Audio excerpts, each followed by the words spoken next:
Quarta-feira, 17 de maio de 2023. Começa agora mais um Pix News. Veja os destaques desta edição.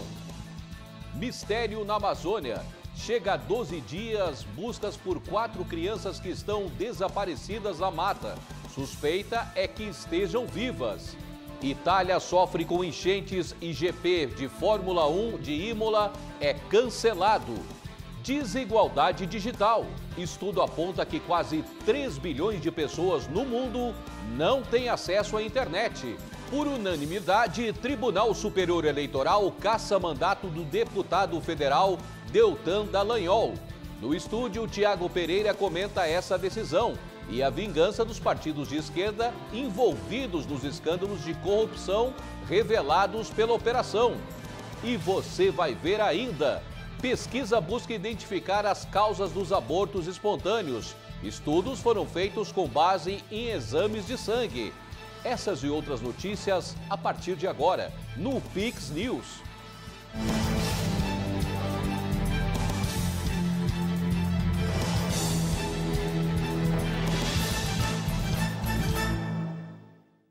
Olá, obrigado pela companhia. Agora são 20 horas e 6 minutos. Estamos ao vivo para todo o Brasil. Mais de 300 horas de buscas na floresta amazônica da Colômbia para encontrar crianças desaparecidas após um acidente de avião. Pertences e uma fruta mordida foram encontrados, que podem ser sinais de que as crianças estejam vivas. Autoridades colombianas fazem buscas na Amazônia pelo paradeiro de 4 crianças que viajavam em um avião que caiu na região. Os corpos de 3 pessoas já foram encontrados depois do acidente do dia 1º de maio. Os desaparecidos têm 4, 9 e 13 anos, além de um bebê de 11 meses. Soldados indígenas de comunidades próximas encontraram pertences e uma fruta mordida, que podem ser sinal que os pequenos estão vivos. De acordo com a Aeronáutica Civil, uma pessoa foi encontrada sem vida dentro da aeronave em uma zona rural do município de Solano, no distrito de Caquetá. O avião desapareceu dos radares depois de ter partido de uma zona de selva conhecida como Araquará, com direção a San José del Guaviare, uma das principais cidades da Amazônia colombiana. Ainda não foram descobertas as causas do acidente. As buscas duram mais de 370 horas com a ajuda de cães farejadores. A ONU alertou nesta quarta-feira que o período entre 2023 e 2027 muito provavelmente será o mais quente já registrado na história, devido ao impacto dos gases de efeito estufa e do fenômeno meteorológico El Niño, que provocam o aumento das temperaturas no mundo. A situação vai ocorrer devido ao impacto dos gases do efeito estufa e do fenômeno meteorológico El Niño. São 3 os gases principais do efeito estufa: CO2, metano e óxido nitroso. Concentrados em níveis recordes na atmosfera, eles retêm o calor e provocam o aumento das temperaturas. Já o El Niño é um fenômeno climático natural, geralmente associado a um aumento das temperaturas, maior seca em algumas regiões do mundo e chuvas intensas em outras áreas. As mudanças mais dramáticas que esperamos vão ser sentidas no Ártico, onde já vimos ocorrer mais que o dobro do aquecimento global. Durante os próximos 5 anos, a estimativa é que as temperaturas do Ártico sejam 3 vezes as médias globais. Por isso, teremos impactos mais dramáticos lá. De acordo com a agência da ONU, há 98% de probabilidade de que ao menos um dos próximos 5 anos e o quinquênio em seu conjunto seja o mais quente já registrado. O organismo especializado das Nações Unidas calcula ainda em 66% a probabilidade de que a temperatura média anual da superfície da Terra supere em 1,5 graus Celsius os níveis pré-industriais durante pelo menos um dos 5 anos. Os acordos de Paris sobre o clima estabelecem como objetivo limitar o aumento das temperaturas globais nesse século abaixo de 2 graus, em comparação com os níveis pré-industriais de 1850 a 1900, ou a 1,5 graus na medida do possível. Ainda segundo a ONU, os dados publicados nesta quarta-feira não significam que vamos superar de forma permanente a barreira do Acordo de Paris, que se refere a um aquecimento a longo prazo sobre vários anos. O Grande Prêmio de Imola de Fórmula 1 foi cancelado devido às fortes chuvas que atingem a região da Emília-Romagna, na Itália. 8 pessoas morreram e autoridades buscam por desaparecidos. Chuvas e enchentes devastadoras deixaram mortos e milhares de evacuados na Emília-Romagna, região norte da Itália, com a região próxima da cidade de Bologna mais atingida. O prefeito de Forli, onde 3 pessoas morreram, afirmou que a cidade está de joelhos, devastada em dor. O Grande Prêmio de Imola da Fórmula 1, que deveria ser disputado no próximo final de semana, foi cancelado. A Federação Internacional de Automobilismo anunciou o cancelamento nesta quarta-feira em um comunicado na qual afirma que a decisão era o mais responsável a se fazer porque não seria justo aumentar a pressão sobre as autoridades locais e os serviços de emergência no momento. A região da Emília-Romagna, uma das mais ricas da Itália, já tinha sido atingida por fortes chuvas há algumas semanas, com enchentes que deixaram 2 mortos. O Serviço de Proteção Civil afirmou que 14 rios transbordaram entre terça e quarta-feira, inundando 23 municípios. Imagens divulgadas pela Guarda Costeira Italiana mostraram o resgate de pessoas que ficaram ilhadas, entre elas 2 idosos na cidade de Faenza. A primeira-ministra Giorgia Meloni garantiu que o governo está pronto para intervir com a ajuda necessária. A Câmara dos Deputados instalou 3 comissões parlamentares de inquérito nesta quarta-feira. Eles vão apurar invasões do Movimento dos Trabalhadores Sem Terras, o MST, as manipulações em jogos de futebol denunciados pela Operação Penalidade Máxima e a inconsistência no balanço das Americanas. Os parlamentares já podem iniciar os trabalhos. Além disso, tem ainda em andamento a Comissão Parlamentar Mista de Inquérito que investiga os atos do dia 8 de janeiro. E a ministra do Turismo, Daniela Carneiro, do União Brasil, do atual governo Lula, está sendo investigada pelos gastos eleitorais com o dinheiro público do fundo eleitoral na campanha reeleição como deputada federal em 2022. A investigação provém de inquérito do Ministério Público do Rio de Janeiro. Segundo o órgão, os gastos foram com gráficas de um ex-assessor da Prefeitura de Belford Roxo, também no Rio de Janeiro. Ela é mulher do prefeito do município, Wagner dos Santos Carneiro, conhecido como Vaguinho. Ela gastou cerca de 1 milhão com essas gráficas durante o período eleitoral de 2022. Contudo, as empresas não funcionam nos endereços fiscais declarados, conforme apurou o Ministério Público. E o ator americano Johnny Depp declarou nesta quarta-feira que o que se publica sobre ele é uma ficção horrivelmente escrita depois da polêmica na véspera com a sua presença na abertura do Festival de Cinema de Cannes, que já começou. O filme estrelado por Johnny Depp e Jean Dubarry foi aplaudido por vários minutos na abertura do Festival de Cannes. Mas a presença do americano tem causado polêmica ainda sob o efeito do processo traumático contra a ex-esposa Amber Heard. Nessa quarta-feira, o astro disse que a imprensa publica uma ficção horrivelmente escrita sobre a vida dele. No que diz respeito a mim e a minha vida, a maior parte do que se lê é ficção escrita de maneira fantástica e horrível.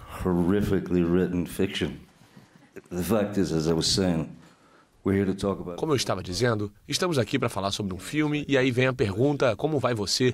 Mas o que está por baixo, no subtexto, é Deus, eu te odeio. Depp travou uma amarga batalha jurídica com a ex-esposa, com quem foi casado por pouco mais de um ano entre 2015 e 2016. Heard entrou com uma denúncia por violência conjugal e pediu o divórcio. Depois, o ator processou a ex-esposa e ganhou o julgamento. Depp, que admitiu problemas com álcool e drogas, foi afastado dos estúdios de Hollywood. No ano passado, a diretora e atriz francesa Mae Wan chamou o americano para a produção de John Barry, um filme sobre a amante favorita do rei Luís XV, interpretado pelo ator. Questionado se sentia boicotado por Hollywood, Depp respondeu: "Não, porque não penso em Hollywood, não preciso muito de Hollywood." E você vai ver a seguir. No Equador, o presidente decreta dissolução do Congresso. Pesquisa busca identificar as causas dos abortos espontâneos por meio de exames de sangue. Deputado federal Deltan Dallagnol é cassado. Tiago Pereira comenta ao vivo no estúdio. E a desigualdade digital atinge quase 3 bilhões de pessoas no mundo.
Estamos de volta, agora são 20 horas e 18 minutos. O presidente do Equador, Guilherme Lasso, decretou nesta quarta-feira a dissolução do Congresso por grave crise política, o que provocará eleições antecipadas. Ameaçado de destituição, o presidente equatoriano decretou a dissolução da Assembleia Nacional por grave crise política. A decisão ocorre um dia após os deputados realizarem a primeira audiência do processo de impeachment e vai provocar eleições antecipadas no país sul-americano. He decidido aplicar o artículo 140. Decidi aplicar o artigo 148 da Constituição da República, que me oferece poderes para dissolver a Assembleia Nacional em caso de grave crise política e comoção interna. A Assembleia Nacional por grave crise política e comoção interna. A Constituição estabelece que no prazo máximo de 7 dias depois da publicação do decreto de dissolução no Diário Oficial, o órgão eleitoral deve convocar eleições para completar o atual mandato de 4 anos. O presidente compareceu à Assembleia Nacional na terça para se defender das acusações de suposto peculato. De acordo com as denúncias, Lasso decidiu dar continuidade a um contrato assinado antes da posse. Até a posse da nova Assembleia Nacional, Lasso vai poder governar com a emissão de decretos-lei de urgência econômica, mas com o parecer favorável prévio do Tribunal Constitucional. A ONU afirmou nesta quarta-feira que calcula que são necessários mais de 3 bilhões de dólares para fornecer ajuda humanitária e assistência aos refugiados no conflito no Sudão, ao mesmo tempo que acredita que 1 milhão de pessoas devem fugir do país. Quase 15 bilhões de reais. Este é o valor estimado pelas Nações Unidas para fornecer ajuda humanitária e assistência aos refugiados no conflito no Sudão. As necessidades de assistência para o país do Nordeste da África aumentaram desde que a situação humanitária se agravou com o conflito iniciado em 15 de abril. Combates são travados pelas tropas do comandante do Exército e os soldados do general rival, que lidera as paramilitares Forças de Apoio Rápido. De acordo com o Escritório de Coordenação de Assuntos Humanitários, 25 milhões de pessoas, o que é mais da metade da população do Sudão, precisam de ajuda humanitária e de proteção. Fontes médicas afirmam que quase 1.000 sudaneses morreram, a maioria na capital Khartoum, em suas imediações e no estado de Darfur Ocidental. O conflito agravou a crise humanitária que já abalava o país, onde antes da guerra, 1 a cada 3 pessoas dependia de ajuda humanitária. O Alto Comissariado das Nações Unidas para os Refugiados projeta que até 1,1 milhão de sudaneses devem fugir do país este ano. Além disso, mais de 700 mil foram deslocadas pelos combates para outras áreas do Sudão. Um dos maiores ecossistemas se encontra no fundo do mar da Patagônia chilena. Apenas a 2.000 metros de profundidade estão as maiores florestas de algas ameaçadas pelas atividades de extração irregular e comprometendo o controle nas mudanças climáticas no mundo. A Patagônia chilena esconde no fundo do mar as maiores e mais bem conservadas florestas de algas, um dos ecossistemas que mais captam carbono no mundo, junto com a Amazônia. No início de abril, a ONG americana Mission Blue viajou para a zona costeira do sul do Chile, cerca de 1.400 quilômetros ao sul de Santiago, em uma expedição de reconhecimento da Patagônia subaquática. 12 cientistas, cinegrafistas e fotógrafos desceram até 30 metros de profundidade para coletar informações sobre esse ecossistema quase inexplorado. Quando falamos Patagônia, imaginamos morros, grandes rochas, ventos, mas poucos sabem o que há debaixo d'água. Lá no fundo, movimentam-se grandes quales e folhas de macroalgas, que chegam a medir até 20 metros, rodeadas por uma infinidade de espécies marinhas de múltiplas cores. A 10 ou 15 metros da superfície também aparecem corais de água fria, algo que em outras áreas do planeta é encontrado apenas a 2.000 metros de profundidade. Metade das florestas de algas do mundo desapareceu devido à atividade humana e às mudanças climáticas. O caso mais emblemático é o da Califórnia, onde 97% delas foram perdidas. A Patagônia tem as maiores florestas de algas contínuas e nas melhores condições do mundo. Elas poderiam ter um poder de captar carbono ainda maior do que o da Amazônia. Como as plantas terrestres, as algas gigantes fazem fotossíntese. Elas usam a energia do sol para converter dióxido de carbono em compostos orgânicos e liberar oxigênio. Elas também têm a particularidade de reter carbono entre os tecidos, por isso a importância da preservação. O aborto espontâneo é definido pelos médicos como uma interrupção involuntária de uma gravidez, que acontece antes da 20ª semana de gestação. Apesar de ser relativamente comum, é capaz de causar tristeza e dor emocional para pacientes e familiares.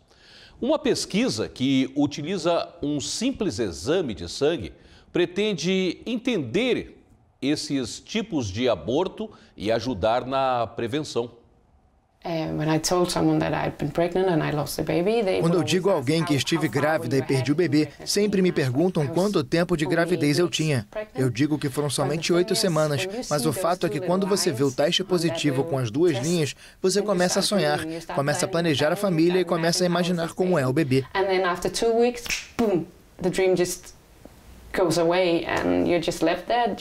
E depois de 2 semanas, o sonho vai embora, você fica vazia e triste. Acho que todo mundo dizer que é normal não faz mais normal ou menos triste para quem acontece, mas aparentemente faz a gente não falar sobre isso.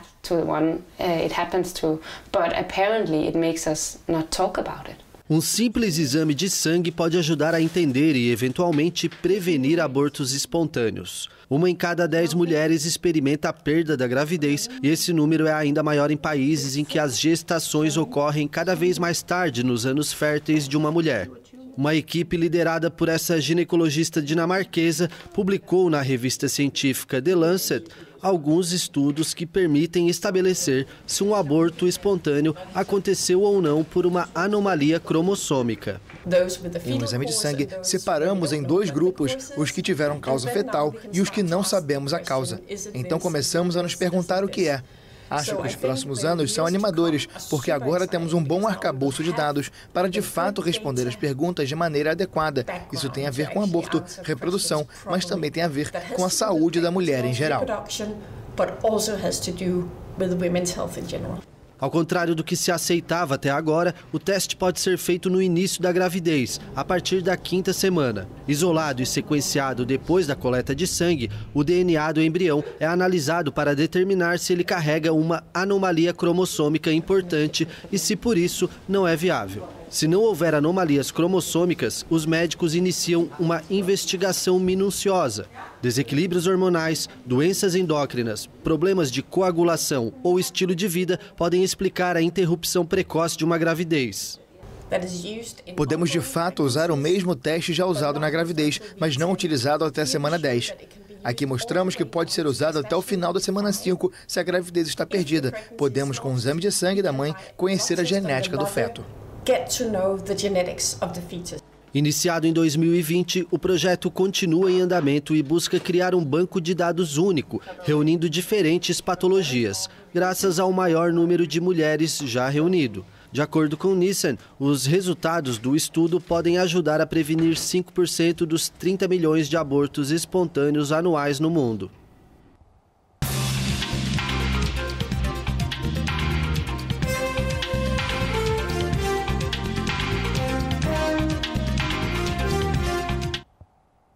O Tribunal Superior Eleitoral, o TSE, cassou ontem à noite o mandato do deputado federal Deltan Dallagnol. Assunto para o jornalista Tiago Pereira, que já está aqui comigo. Essa é uma decisão de revanche, Tiago? Total, Marcelo. A decisão é por meio de uma provocação de partidos de esquerda. O partido é o PT e a turma, portanto, é o PT e toda a turma tentando reescrever a história. Afinal, para eles, a Lava Jato foi uma montagem, uma espécie de enredo da novela das 8. Olá para você, Marcelo, e toda a nossa audiência qualificada aqui da Pix TV. Essa decisão é o embate Lava Jato versus PT, por outros meios, obviamente. Vejam bem, porque atos como esses, mesmo sendo uma decisão judicial, trata-se de uma perspectiva política, dita até mesmo pelos ministros do Supremo, que há decisões em que foi puxado mais para um lado ou para o outro, o que não deveria, obviamente. Mas, como quem indica os ministros ao Supremo é o presidente da República de plantão, tudo pode acontecer. E é nessa área que eu quero entrar. Vamos então aos fatos. Primeiro, o procurador-geral eleitoral, Paulo Gonetti, que já tinha dito que as 2 denúncias contra o Deltan, ainda como procurador, não tinham sido transformadas em processos. Ele chegou a dizer que eram alegações forçosas, bem com aspas, né? E é sobre essas denúncias que se chegou a essa decisão do Tribunal Superior Eleitoral ontem. No entanto, a unanimidade do TSE entendeu que não, que como ele renunciou às denúncias, não poderiam ir adiante, sendo uma fraude. Óbvio que são perspectivas bem diferentes, mas os 2 processos já estavam encerrados, bem antes de Dallagnol renunciar. É isso que a gente vai ver, 2 documentos importantes para a gente poder entender bem esse processo e fazer o nosso julgamento, se é ou não um processo político ou se é judicial. Pedi para a nossa produção colocar aqui na tela, portanto, esse documento é do Conselho Nacional do Ministério Público, que avaliou uma das denúncias que foi feita contra o Deltan Dallagnol. A gente vê que ele é datado de 19 de maio de 2020. E aqui, destacado, tem a decisão, A plenária se mostra efetivamente cumprida, de modo a não haver providências a serem adotadas, motivo pelo qual determino o arquivamento dos atos. Portanto, para o Conselho Nacional do Ministério Público, que é quem rege, quem controla os procuradores, o Ministério Público como um todo, deu essa decisão lá em 19 de maio. Esse é um dos processos, uma das denúncias que foi recebido que não chegou a ser processo. Vamos ao próximo. Esse aqui é do Supremo Tribunal de Justiça, do STJ. Aqui a gente vê, diante do acórdão proferido pela segunda turma do STF, que julgou improcedentes os pedidos nas petições números tal, não há mais causa de tramitação desse processo na sede administrativa. Ressalta-se que o feito administrativo já havia transitado em julgado. Recomenda-se os autos do PAD ao arquivamento com baixa definitiva. Portanto, quem destacou esse texto foi Otávio Luiz Rodrigues, que foi o conselheiro relator dessa segunda denúncia que chegou referente a Deltan Dallagnol. A gente lembra que esse aqui é datado de 28 de abril de 2021. Deltan renunciou à Procuradoria-Geral da República no dia 5 de novembro de 2021. Então ele teve finalzinho de 2021, 2022 inteiro para o Tribunal Superior Eleitoral decidir ou não sobre a candidatura dele.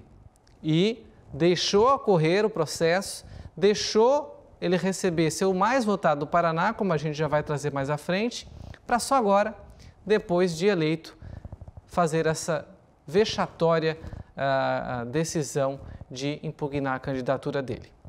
E Deltan recebeu apoio de diversos políticos na tarde desta quarta-feira lá na capital federal. Ele fez uma rápida passagem na Câmara e falou com a imprensa. Vamos conferir o que disse o Deltan sobre a cassação do mandato dele. O que aconteceu ontem no Tribunal Superior Eleitoral é muito simples. Inventaram uma inelegibilidade imaginária para me cassar. Hoje, o sistema de corrupção, os corruptos e os seus amigos estão em festa. Gilmar Mendes está em festa. Aécio Neves está em festa. Eduardo Cunha está em festa. Beto Richa está em festa. A verdade é uma só. Eu perdi o meu mandato porque eu combati a corrupção. E hoje é um dia de festa para os corruptos e é um dia de festa para Lula. A Lava Jato, em algum momento, despertou uma nova esperança em todos nós. A esperança de que tudo podia ser diferente. E essa esperança guiou esses parlamentares todos que vocês estão vendo aqui unidos por uma causa. A causa da justiça e a causa da liberdade. Agora, o que nós vimos com o passar do tempo foi um sistema se recolocando, se reconstruindo e se vingando. Se vingando primeiro com a anulação das condenações, com a formação da nova figura dos descondenados como Lula. E em seguida nós vimos um sistema retalhando contra quem cumpriu a lei, contra os agentes da lei, contra quem ousou combater a corrupção no Brasil. Eu fui cassado por vingança. Eu fui cassado porque eu ousei o que é mais difícil no Brasil. Enfrentar um sistema de corrupção, os corruptos mais poderosos no país, porque eu ousei me unir a tantos brasileiros que quiseram se erguer contra um sistema de corrupção em relação ao qual todos estão cansados e querem virar essa página. O presidente da República e o seu Partido dos Trabalhadores pediram a minha cassação. E eles conseguiram que 7 ministros superassem todos os pareceres e decisões unânimes anteriores e me cassaram, liderados por um ministro que já disse ao ministro Alexandre de Moraes na cerimônia de diplomação do Lula: missão dada, missão cumprida. Liderados por um ministro que, ao encontrar Lula certa vez, disse: está tudo em casa. A falha na imagem porque ele pegou todo mundo de surpresa, não estava prevista essa coletiva, né? E essa transmissão foi feita via internet, por isso alguma oscilação na imagem. E é óbvio que isso é um embate político, né? O Lula, o PT e os partidos de esquerda querem apagar a Lava Jato. Isso mancha a história deles. É como uma tatuagem. Logo, com Dallagnol e Sérgio Moro no Congresso, um na Câmara, agora não mais, né, e outro no Senado, É inevitável que o passado obscuro da história política do PT seja esquecido. Portanto, a denúncia é um sinal de vingança, sim.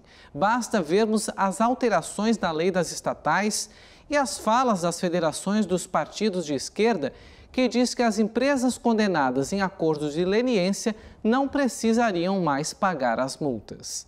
Para eles, tudo o que foi feito na Lava Jato não existiu. É como se aquela corrupção não fosse real. O pior de tudo é que o tribunal, mesmo deixando Delanhol se candidatar, vem agora anular os mais de 344 mil votos que ele recebeu. E se você me perguntar o que eu acho dessa decisão, só digo uma coisa. Acho que a vontade do povo deve eleger um representante.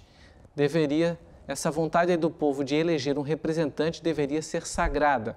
O poder deveria emanar da vontade popular.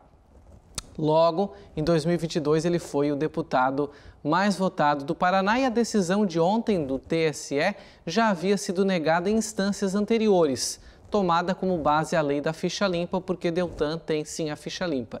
E sobre indicações de ministros pelo presidente, precisamos lembrar que temos uma vaga em aberto no STF. Portanto, o ministro Benedito, que é o relator desse caso, tem as pretensões dele, quer sim ser ministro. Aliás, ele e a maioria dos ministros do STJ, portanto, pegando fogo em Brasília, a gente sempre comenta aqui, e o que chama a atenção, Marcelo e audiência, é que Deltan chegou chegando.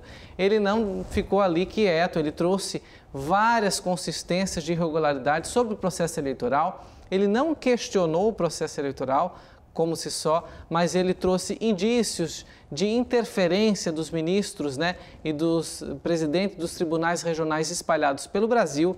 Isso certamente deixou o TSE um pouco abalado, porque eles dizem que são unânimes, tudo que eles fazem está correto, eles nunca erraram, não cometeram nenhum equívoco sobre qualquer decisão, quando a história mostra totalmente o contrário.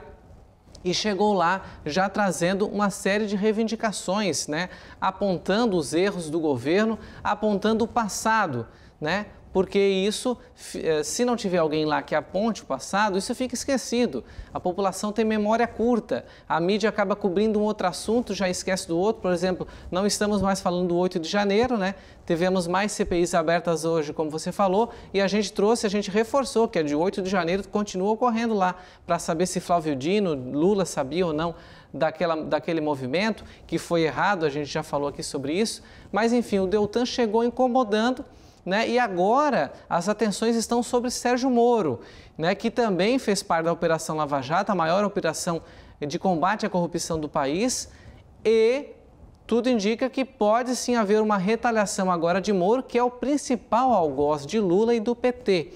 Delanhol é só um coadjuvante ali do processo, o principal alvo é Lula, e conversei com assessores, pessoas que trabalham em Brasília, que são assessores de imprensa de uma série de deputados aqui de Santa Catarina e também do Rio Grande do Sul, que falam que lá nos bastidores é o seguinte: a turma do PT e da oposição até se cumprimentam, falam, conversam, debatem, fazem um bom debate, mas tem duas pessoas que a ala petista e da esquerda jamais se cumprimenta ou jamais faz um gesto de aceno ou de um debate realmente inteligente sobre os assuntos que são debatidos lá.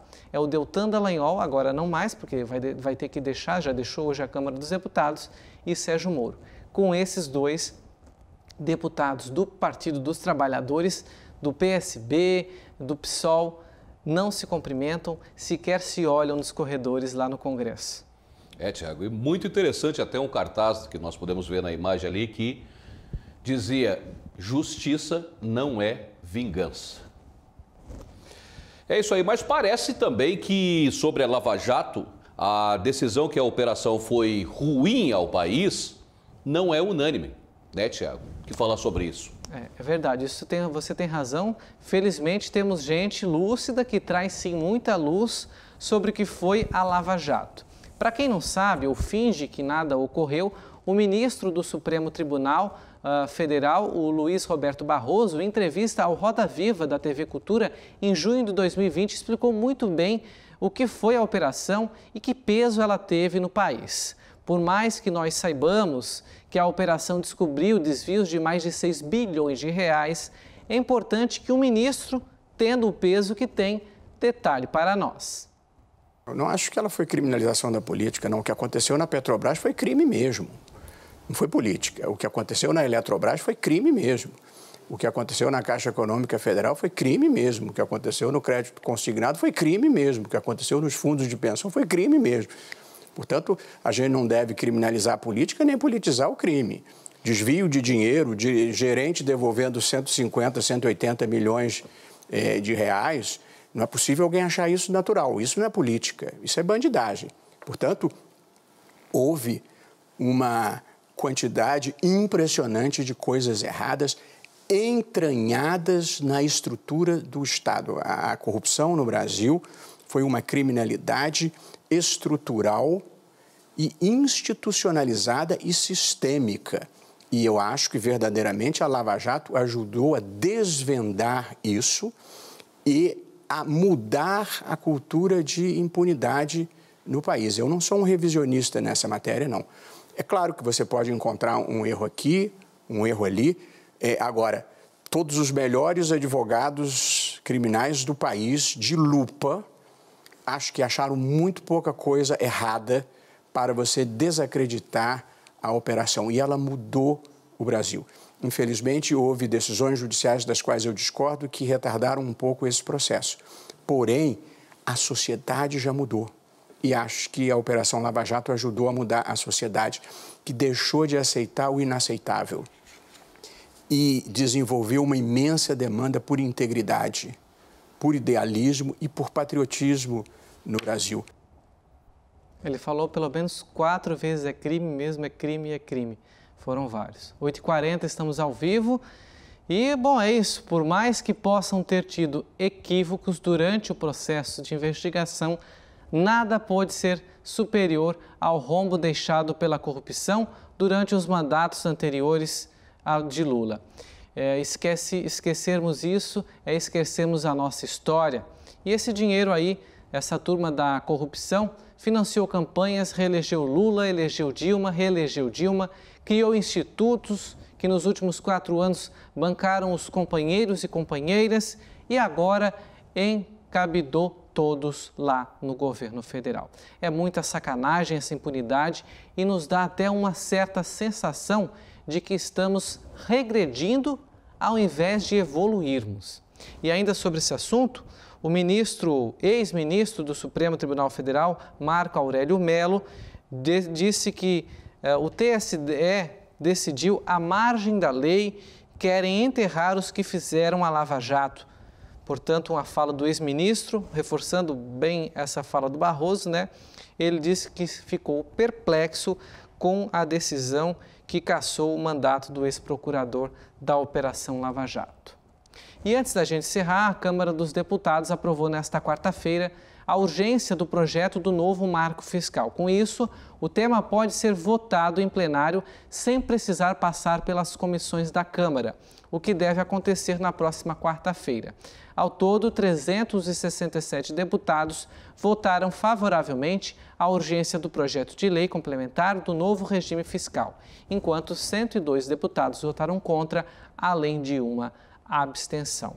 Portanto, uma notícia, que até deixa a gente preocupado também, porque quer dizer que vão passar em regime de urgência, a gente sabe como é que é o rito lá, não haverá um debate nas comissões, o debate só vai ocorrer em plenário, E eu acho que precisava de mais tempo para se debater, apesar de ser urgente a gente ter uma decisão mais voltada para a parte fiscal, mas o que a gente precisa mesmo são reformas. Isso é apenas um adereço, ao que a gente já tem hoje. Eu acho que a reforma fiscal geral e também uma reforma política é o que deveria ser questão de urgência lá no Congresso, mas parece que os interesses são outros. E ainda sobre o caso do Dallagnol, a gente fica bem preocupado com essa situação dos tribunais regionais, Você tem aí 12 meses para julgar uma candidatura, ou para determinar quem pode ou quem não pode ser candidato a algum cargo eletivo. Cargo eletivo são aqueles vereador, prefeito, governador, deputados estaduais federais, senador e presidente da República. Portanto, Se o Tribunal Regional Eleitoral do Paraná deu aval para ele concorrer, fazer campanha, gastar dinheiro público, né? Nem sei se ele usou do recurso público para fazer a campanha, é coerente agora esses 344 mil votos serem destituídos, tirar uma vaga representativa de parcela da população a toque de caixa, né, ao rigor, à margem da lei, como disse o Marco Aurélio Mello? Fica aí a pergunta e a reflexão para a nossa audiência. Verdade, Thiago. São tempos de uma insegurança jurídica fora do comum. Verdade. Eu volto na sexta-feira com mais comentário político. Tá certo, então. Obrigado, Thiago. E a ONU pediu nesta quarta-feira aos países membros e ao setor privado que destinem 100 bilhões de dólares até 2026 para reduzir a desigualdade digital global. Uma quantia 3 vezes maior do que a prevista inicialmente. Cerca de 490 bilhões de reais para reduzir desigualdade digital no planeta. A quantia foi pedida pelas Nações Unidas aos países membros e ao setor privado nesta quarta-feira, e é 3 vezes maior do que a prevista inicialmente. De acordo com a União Internacional de Telecomunicações, 2,7 bilhões de pessoas no mundo não tinham acesso à internet em 2022, de uma população mundial de 8 bilhões. A agência da ONU destacou que a desigualdade digital, que separa o mundo dos países menos avançados, está aumentando e insistiu em que mais recursos sejam alocados para a conectividade e digitalização nas nações menos desenvolvidas.